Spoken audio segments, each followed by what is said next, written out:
Hả? Dạ. Gì? Em phải mua cái nồi áp suất nhỉ? Ừ. Lên đây.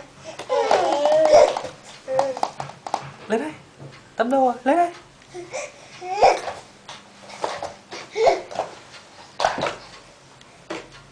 Tâm, lên đây. Đây cơ mà. Máy ảnh đây cơ mà. Tâm ơi. Máy ảnh đây mà. Lên đây. Vượt làm sao được cái mông nhà anh mình. Thằng đánh giấm cái mình say không vượt được qua đâu, chạy ra đây. Đây cơ mà, Tâm ơi. Này. Đây, nha. Long ơi. Long.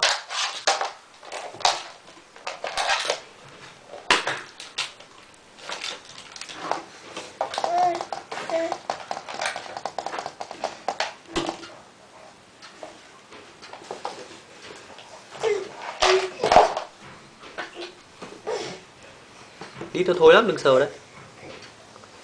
Đi tôi thối lắm.